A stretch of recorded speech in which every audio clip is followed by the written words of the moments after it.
Stop blaming your shoulder for the lack of range of motion. It could be the muscles that are surrounding that are impacting your overhead position. Today, we're going to give you guys 2 exercises that are easy to do to free up that shoulder. Those 2 muscles that we'll be focusing on are the lats and the serratus anterior.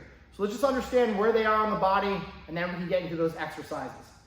So first of all, the serratus anterior. It is a small muscle on the side of your ribs.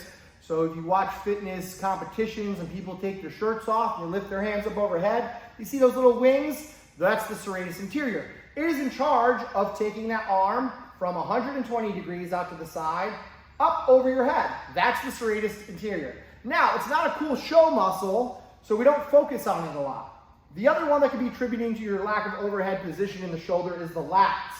And the lats are going to be running all the way down this body right here on both sides is what we're looking at.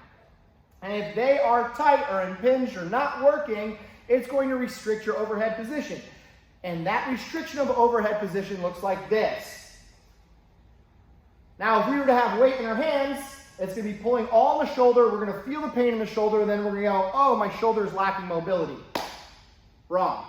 So do this exercise. It'll help you out. Free up the serratus first because that's going to be important for that overhead position, and then we're going to attack the lats.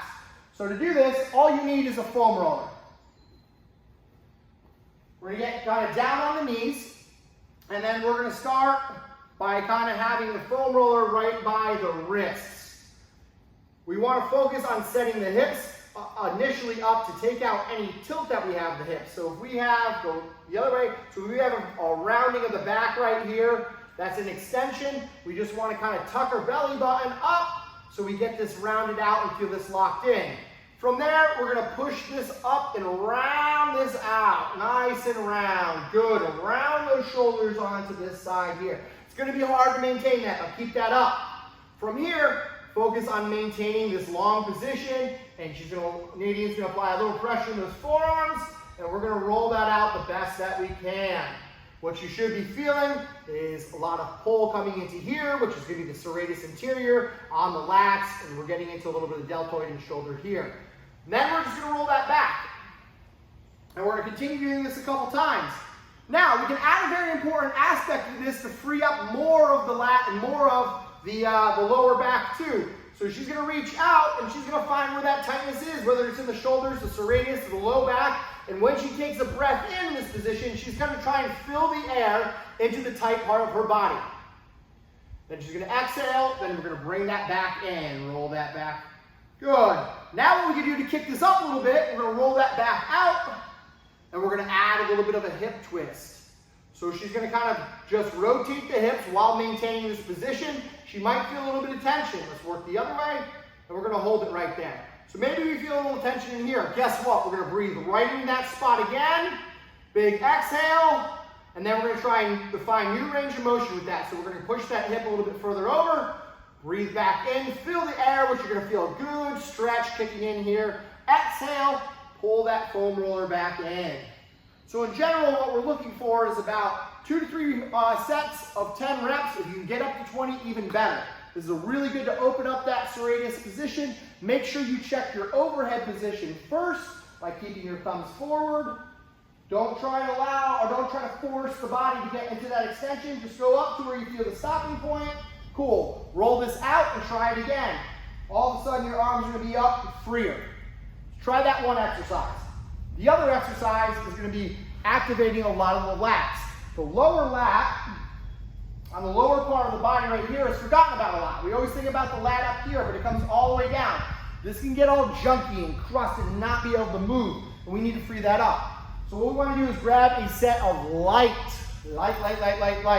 resistance bands.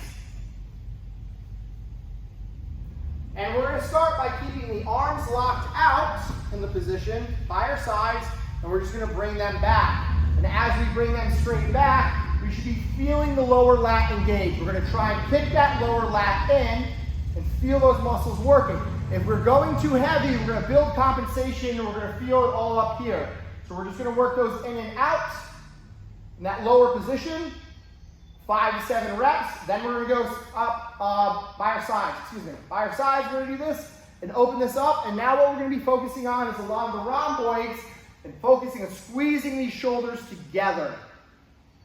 Then we can go up to a higher position, which is going to help stretch out that serratus or fire up that serratus as well. So we're working, creating blood flow around those muscles, exactly what we need.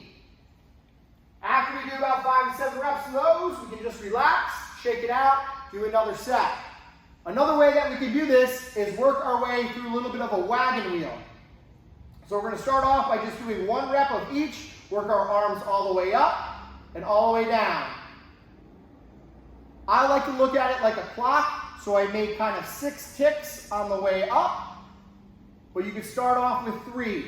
But the focus is not how many reps you do or how many sets or how fast you go. The focus is on making sure that we can feel the retraction and the activation of the muscle, trying to build your mind-muscle connection to get you a better overhead position. Check it out, try it out. Let us know in the comments how it works out.